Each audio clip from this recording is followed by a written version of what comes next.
Hello Matinix. Okay, so here we are again for another tutorial. I am going to discuss to you how to find the equation of a parabola, but before that we are going to review first on the parts or the different parts and properties of a parabola. Okay, so let us start with the equations which has been discussed last week. So we have two types of equations since we have two or let's say four types of our parabolas. Okay, so but they are groups or they are grouped into two. Okay, so the first one is if our axis of symmetry is vertical, that is what we call the vertical axis of symmetry, then we have the equation x minus h quantity squared equals 4p times y minus k. Now as you notice, if our parabola has a vertical axis of symmetry, then our x is squared. Okay, now if our p there or the p value is greater than 0, meaning it is positive, then our parabola opens upwards. Okay, but if our p is less than 0 or that is equal to 0, then our parabola opens downward. Okay, how about if our horizontal axis of symmetry or our parabola has a horizontal axis of symmetry, then our formula is, or equation rather, is y minus k quantity squared equals 4p times x minus h. Therefore, if y is squared, then our axis of symmetry is horizontal. Okay, now if our value of p is greater than 0 or it is positive, then our parabola opens to the right, but if it is negative, then it opens to the left. Okay, this is very important. P should not be equal to 0. Okay, what happens if p is equal to 0? If p is equal to 0, then our x must as well be equal to 0 since it is a multiple of p. Okay, now if x becomes 0, then this is no longer a parabola. It no longer denotes a parabola. Rather, it may denote a line already. Okay, now let us proceed. So here is a graph of a parabola. I am just going to discuss with you the different parts of the parabola. Okay. Okay, so first we're going to define parabola. What is a parabola? A parabola is the set of points equidistant from a fixed point called the focus. So here is our focus and a fixed line called the directrix. Okay, so if we're going to locate some points, then there is a corresponding point on the other side that is equally distant to the focus and to the directrix. Okay, so that is parabola. Now let us proceed to the different parts or other parts of the parabola. We have here our vertex. Okay, the vertex is the turning point of the graph of the equidistant from the focus and the directrix. Okay, so if here is the other side of our, or the other part of our parabola, then if this is the vertex, then that is the turning point. Okay, so the turning point of the graph equidistant from the focus and the directrix. And then we also have the axis of symmetry. So this is the axis of symmetry. It is a line, okay, that is perpendicular to our directrix that passes through our vertex and our focus. Okay, remember we can draw a lot of line, millions of line, an infinite of line on this part intersecting our parabola, but there is just one very distinct line that is perpendicular to the directrix and passes through the point or the focus and the vertex, and that is what we call the axis of symmetry. Okay, and then we also have the latus rectum. The latus rectum is the distance, or the line rather, the line that is parallel to our directrix passing now through our focus. Okay, so it is a line passing through our focus that is parallel to our directrix and perpendicular to our axis of symmetry. So that is our latus rectum. And now I am going to elaborate to you the distances between the focus and the vertex, and from the vertex to the directrix. So if you can see here, we have a P here and a P also here, denoting now that the distance from this point to the from the focus to the vertex is the same as the distance from our vertex to our directrix. Okay, how about here? We have 2P from our focus to the intersection of our lattice rectum. Okay, so our end point rather. So from the focus to the end point of our lattice rectum is twice the distance from our focus to our vertex. Okay, so we have 2P there. So the same way the other side, the distance from the focus to one point of the lattice rectum is twice the distance from the focus to the vertex. Okay, I hope that is clear. Now let us proceed. So that is if our parabola opens upwards or downwards. Okay, now we have here a parabola that opens sidewards or opens to the right. So we have here our focus. Okay, our focus, and we also have here our vertex. It is the turning point of our parabola. We have here our directrix, which distance from the vertex is equal to the distance from the vertex to the focus. Okay, magkapareho sila. And also we have here our latus rectum, whose distance from the focus to one of its endpoint is twice the distance from the focus to the vertex. Okay, I hope that is clear. Dalawang beses ng distance na ito ay equal to the distance from the focus to the endpoint or one endpoint of a latus rectum. Now, it simply means that if you're going to consider the whole distance of the latus rectum, then we have 4P because 2P plus 2P is equal to 4P. Share ko lang. Okay? Let us proceed. So here are now other properties of the parabola. Do not mind that. That is I was not able to edit this since I was running out of time already. Okay, so here are some of the hacks. I call these hacks because it helps you on how to identify the different values and different coordinates of our vertex, focus, directrix, and axis of symmetry. Now, if our parabola opens sidewards or it opens either to the left or to the right, then as I have said, y is squared. So we have here the equation y minus k quantity squared equals 4p times x minus h. In getting the vertex or the coordinates of the vertex rather, then you will get the h and the k. Okay, and of course a focus is a point. Therefore, if you were asked to give the focus, then you are referring to, or the teacher refers to, the coordinates of the point. Ayan. Okay, so it refers to the coordinates of a point. Therefore, we have here h plus and minus p, or plus or minus p and k. Why plus and minus? That depends on the value of p, if this is positive or negative. Okay, and how about the directrix? The directrix, if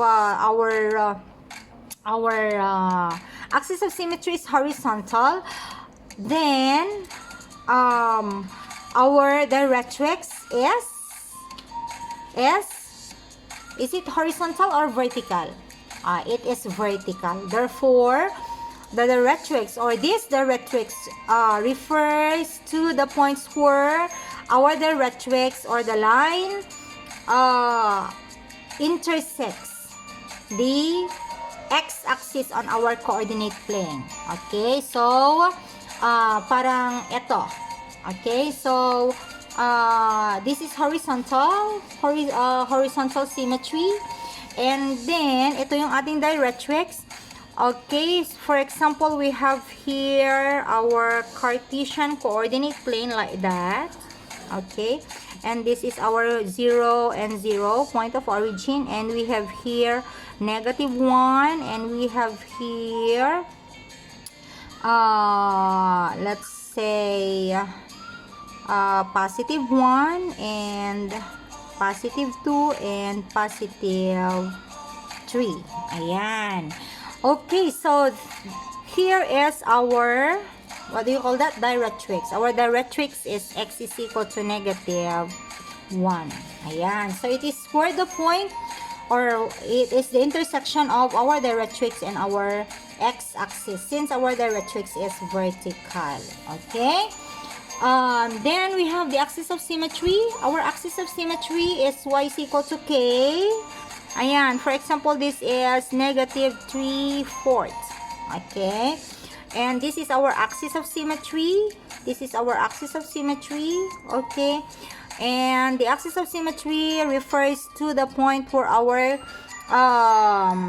axis of symmetry will intersect the y-axis. That is why y is equal to k. Okay, so this time our k is equal to -3/4. Okay, if this is the graph. Okay, the same with our parabola if it opens upwards or downwards. So here are the hacks on finding the vertex. Of course, h and k, and then the focus is h and k plus and minus p. Okay, or minus p rather, depending on the value of p again. And then we have our directrix, y is equal to k minus p. And then the axis of symmetry is x is equal to h. Meaning, if you are tasked to give all these things, including the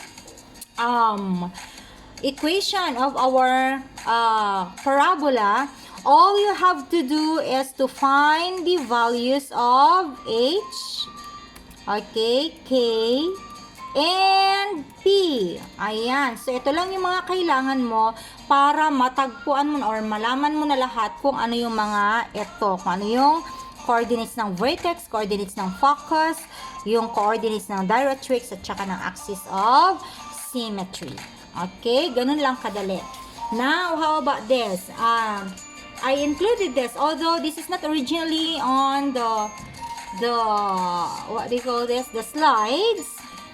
Hindi kasali dapat ito sa slides, but I as well included this because there might some of you who would or who can come across with this or encounter this formulas. Okay, bakit yan A, ma'am? Why is this A? Where in fact in your last discussion it is 4p. Okay? Meaning, this only means that A is equal to 4p. Yan. Okay? Naiba lang yung kanyang variable. But A is equal to 4p. And then this time, ang A or ang 4p ay kasama niya yung y minus or x minus h quantity squared. Now, this is the equation on a vertex form. Vertex form siya kasi ibig sabihin nito nasa y yung vertex natin. Okay, dito naman ay nasa x yung vertex natin. Okay, ibig sabihin nito yung ating what do you call that? Graph ay nag-o-open siya saan? Left or right?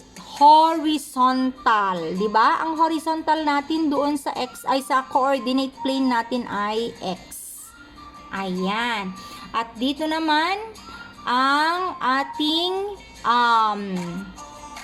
ang ating axis of symmetry ay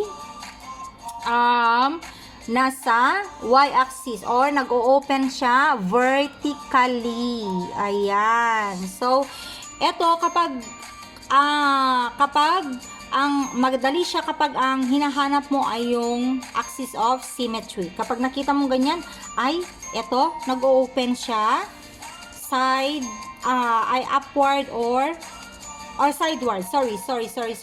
Sidewards. Kasi X siya. Sidewards. Horizontal yan. Ito naman, vertical. Ayan. Okay. So, yun lang ang gustong, ay, meron pa pala. Okay. Itong mga ito, so, bakit mayroong K plus 1/4 over A? If you're going to compare that to my previous discussion, ito siya. Okay. Ang focus natin ay H and K plus P. Okay? So, K plus P. So, kung titignan mo dito, no. Sorry, this is wrong. Sorry.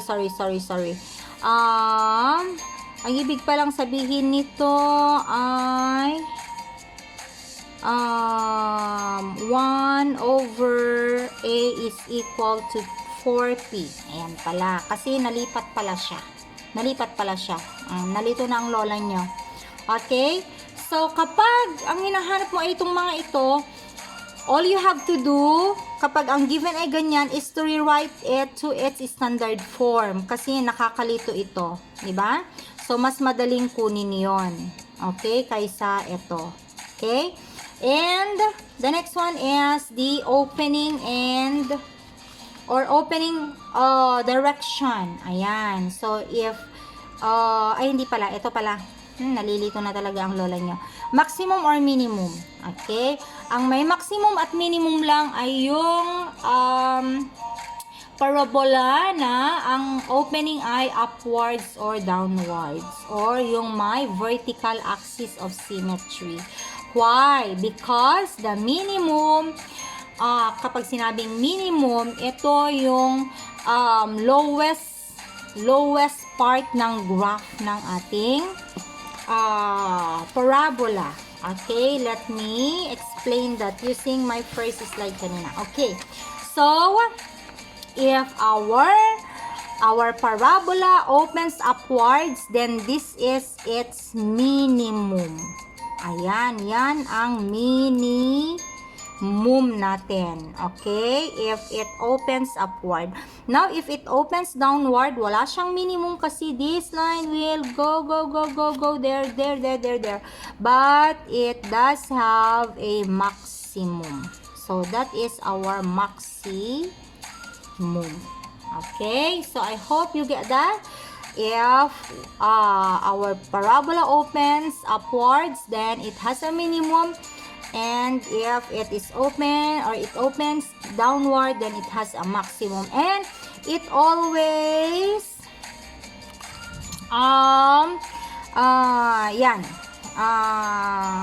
it's always like that. Okay?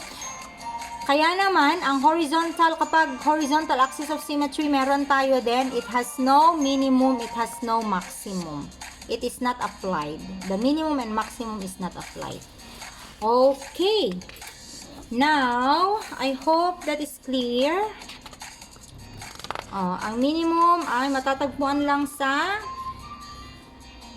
parabola na nag-open upwards. Ang maximum ay matatagpuan lang sa parabola that opens downwards. Now, eto na tayo. Asa na yan? So, you can see this also in your slides. Maybe some of you are confused because it doesn't have an instruction with it. That is why I have to discuss it. I am going to discuss, or I am going to solve for the solution of 1, 2, 3, and let me see. And number 6. So, meaning, ang sasagutan ninyo, which you're going to write it on a paper again and then upload a photo of it to the Schoology, is number 4 and number 5. Okay? So, eto na tayo. I think I have to use my yellow pad. Okay. Let me see. Now, we're going to identify the different parts of our parabola given now this, what do you call that? Equations. Okay? Sandali, ayusin ko lang ang aking mga notes. Nagkakanda. Gulo-gulo na siya. Ayan. Okay? So, we are going to, or given these equations, we are going to identify, oops, medyo, bakit? Nag-auto-focus ang aking, ayan, ang aking camera. We are going to identify the standard equation, the vertex, the focus, the directrix, the length of latus rectum, not the endpoints, okay, the length, and then we have the opening of the parabola and the maximum and minimum if it applies. Okay, so let us start with number 1. We have y minus 11 equals 2 times x plus 7 quantity squared. Now, is this written in its standard form already? What do you think? Go back to your notes. What is the standard form of a parabola? Okay, if x is squared, isn't it? That it is written in the form x minus h quantity squared equals 4p times y minus k. Okay, so is it written already? Not yet. Okay, because the coefficient here should be at the other side of the equation. So what are we going to do? Is to just divide. I-divide lang natin ang both sides ng 2. And then we are going to cancel that. Ito na yung uunahin nating isulat. So we have x plus 7 quantity squared equals, okay, y or 1/2 times y minus 11. So is it already in the form x minus h quantity squared equals 4p times y minus k? Yes. Okay. So this is now the standard form. Since we already have the standard form, then we are ready to get the vertex. So, ang vertex natin ay h and k, isn't it? Yes. So what is our h? That is, okay, since this is minus and that is plus, meaning our h is negative 7. And then, how about our k? Our k is equal to 11. As easy and as simple as that. Okay? Now, how about our focus? What is our formula for focus? Or ang hack natin sa focus? Okay, if the x is squared, the coordinates are h and k plus or minus p. Ayan. But this time, we do not have yet, since we, although we already have h and p, we do not have yet the value for p. So, paano natin kukunin ang p natin? Okay, look at this. Ayan. Meaning, we are going to substitute that to our formula, or we are going to equate those. We have 4p equals 1/2.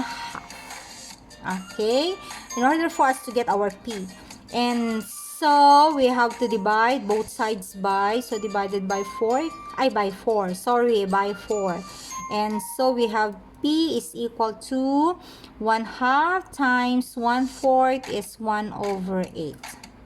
So our p is 1/8. Our p is 1/8.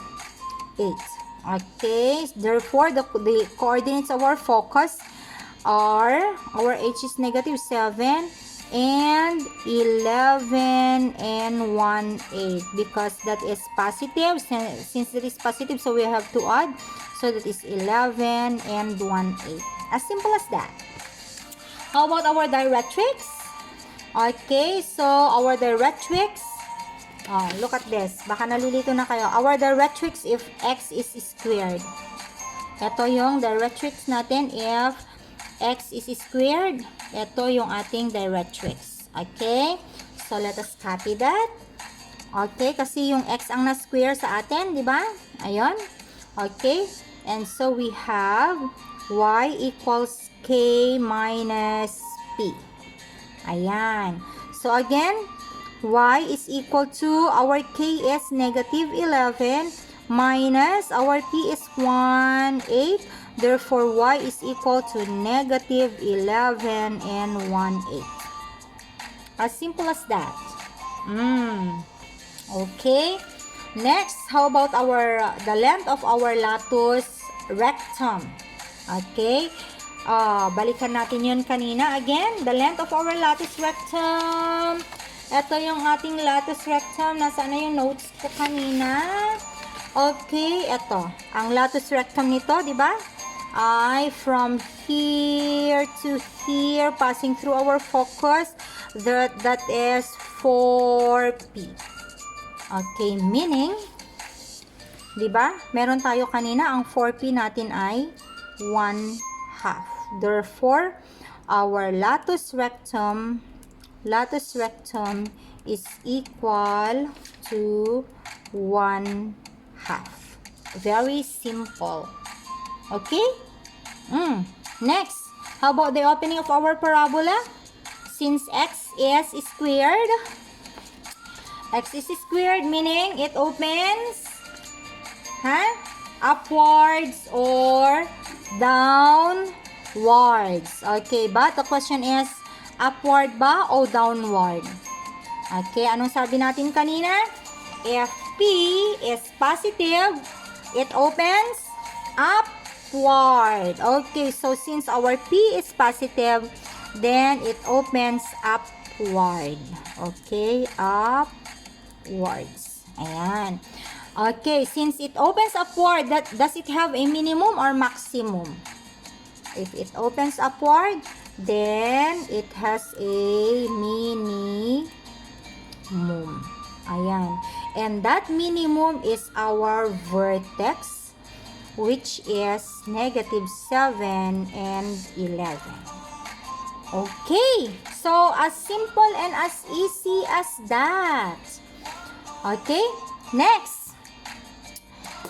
Nako, parang hindi ko matatapos Dapat 30 minutes lang ang video natin para naman hindi kayo maumay, so you can have time for your activity for today. Okay?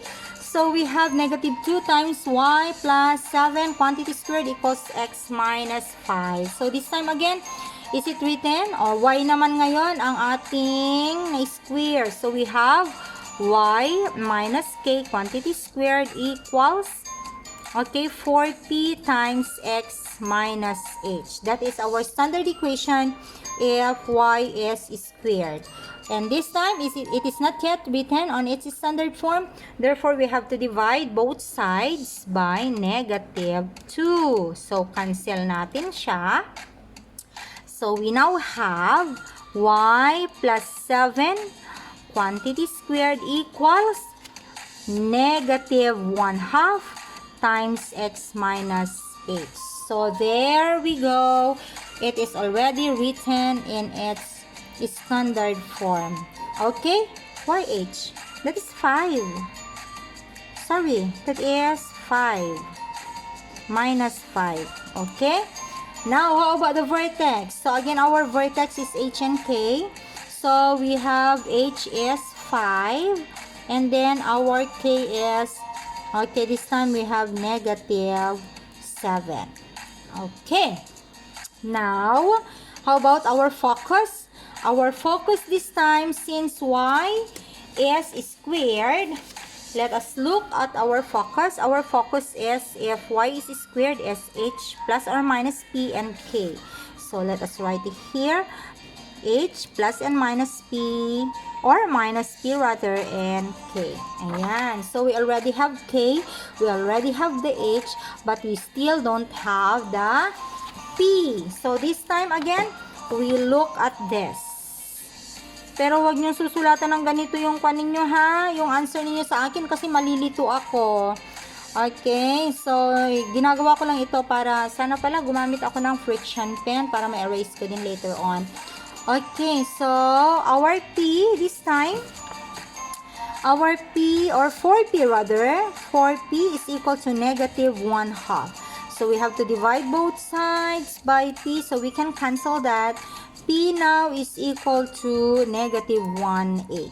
Okay, so we have our H is 5 plus or minus. So since our P is negative, so that is minus 1/8. And our K is negative 7. Okay. So what is 5 minus P over A or minus 1/8? That is 4 and what? 4 and 7 over 8 and negative 7. Am I right? 5 minus, walang tiwala sa sarili. 5 minus 1/8. So we have 40 minus 1, that is over 8, that is 47. Sorry. 39? Allah. 4 times 4 is 40. Okay, that is 39 over 8. Okay, 39 divided by 8, we have, we have 4. 4 and we have 7 over 8. Tama. Ano ba? Wala kang tiwala sa sarili mo. Okay. And so, we have the Directrix. Parang review na rin yun sa inyo kung paano kayo mag-minus ng fraction. Or, you can do like 4 and 8 over 8 minus 1/8. Something like that. 4 and 7 over 8. Simple. Diba? Okay. And so, how about the Directrix? The Directrix of y is squared is equal to x minus h minus p. Okay. Minus p. So we have x is equal to h minus p.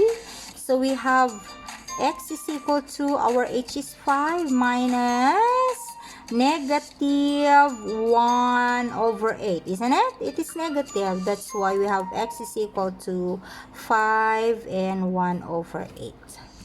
Okay, so that is our Directrix. How about the length of our lattice rectum?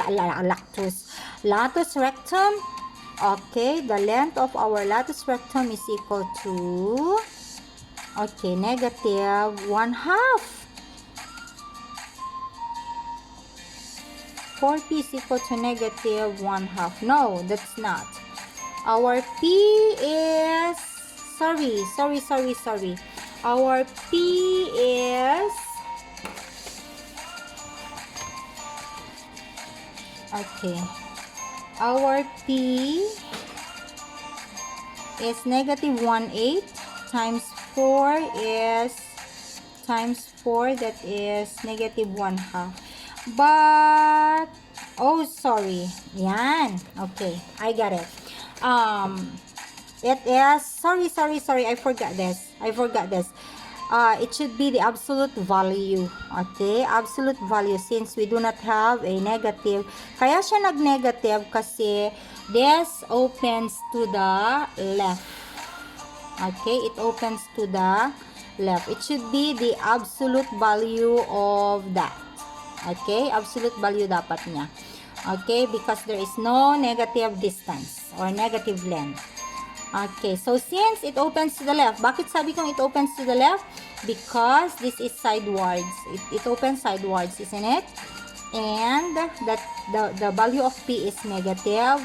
Therefore, it opens to the left. Therefore, there is no minimum or maximum. Okay, NA siya.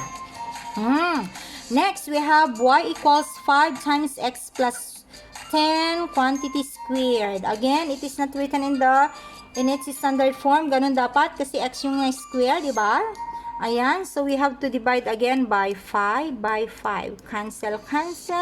So we have x plus 10 quantity squared equals 1/5 y. Bakit ko siya ginagawang fraction? In order for you to be able to identify your 4p. Okay, kasi kapag kapag ginaganyan ko siya, mahirapan kayo mag-identify ng 40 ninyo. Okay? So, this is the standard form of that equation. And so, let's come to our vertex. Our vertex is h and k. Again, so we have our h is negative 10 since that is plus. That should be minus. So, that means it is negative 10 times negative. It is positive 10. Okay, and oh sorry, that should be comma. Our k, do we have a k? No, we do not have k. That is why that is equal to 0. Okay, now let us come to focus. Our focus is h and k plus or minus p. Therefore, we already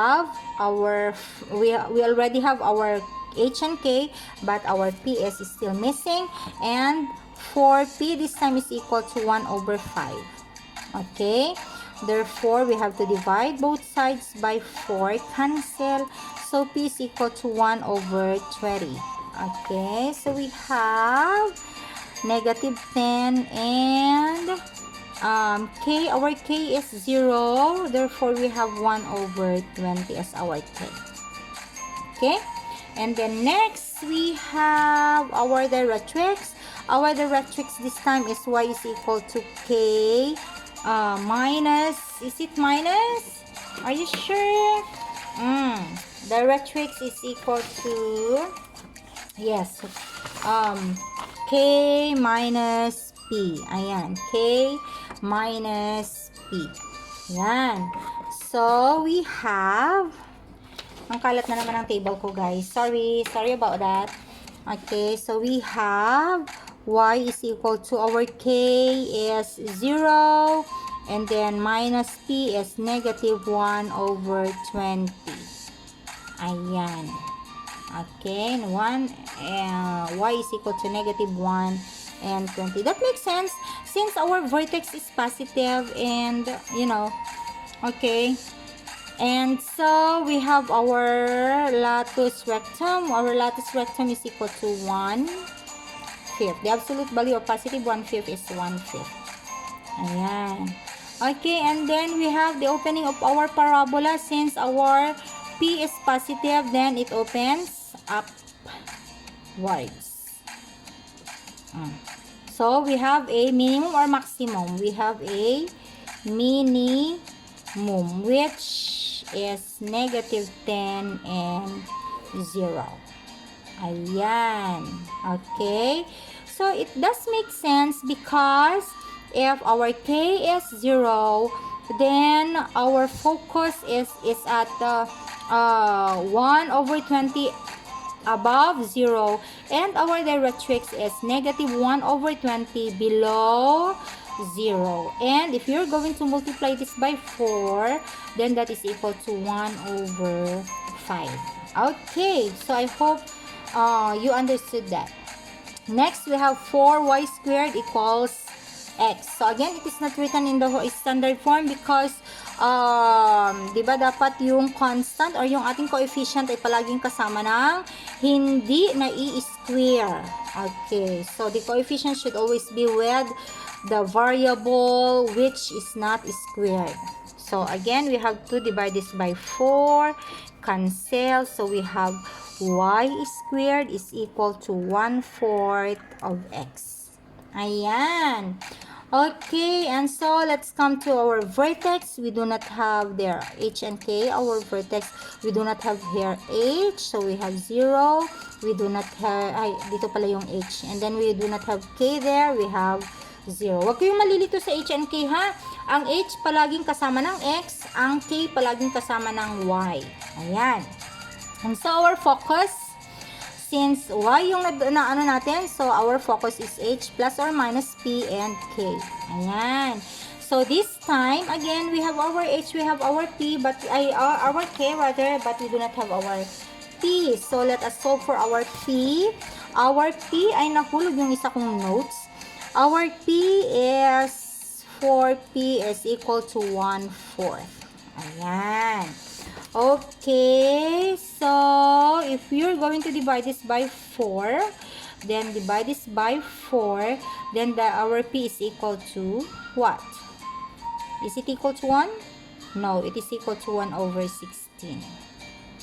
Ayan. Okay. Oops! Nahulog na silang lahat. Anyway, I think this is our last example for this. And so, our P is 1 over 16. So, we have our H is 0 plus or minus P, and it is positive 1 over 16, and K is 0. That is our focus. And for our directrix, we have, Y is equal to, or that should be X. X is equal to H minus P. Okay, so X is equal now to our H is 0, minus P is negative 1 over 16. That makes sense? Since this is 1 over 16 up, above 0, which is our vertex, and then our directrix is below 0.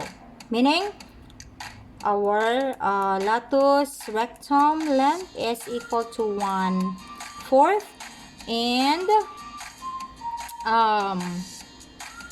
the opening of our parabola. What is the opening of our parabola? Since our P is positive, then it opens upwards. Okay, and then because our focus is above our vertex. Isa rin yun sa pag-identify ng opening ng parabola natin. If our focus is above our is greater than our H. If our focus here, the H of our focus here is greater than that, then it is upward. Okay, and so it has a minimum, and that minimum has the coordinates 0 and 0. As simple and as easy as that. So this time, I would like you to do numbers 4 and number 5. Okay, and then take a photo of your solution and upload it to Schoology. Yun na yung first na assignment ninyo ngayong week na to. And may I reiterate that please do not attempt to solve your activities or your given tasks before reading and studying your textbook and the PowerPoints that I am sending to you to study. Okay? Learn muna bago mag-evaluate. Gusto nyo ganon? Magpa-quiz muna ako bago ako mag-discuss? O kaya magpa-quiz muna ako bago ako magbigay ng what do you call it? PowerPoint? O, hindi naman pwede. So, study muna bago mag-evaluate. Okay? So, that will be for this first video. On the second video, we're going to discuss about how you're going to find the equation of a parabola given the different properties. And itong slides na ito, na makikita ninyo din dun sa PowerPoint na sinend ko, these are just what do you call this, summary or generalization of what I have discussed on this video. So you might just scan it and read it para makasave pa tayo ng time. Okay, so I hope you have understood the discussion. If you have any question, just comment down your questions on this video, not on the YouTube, okay, on the page or on our FB page where this video is posted. Okay, good day.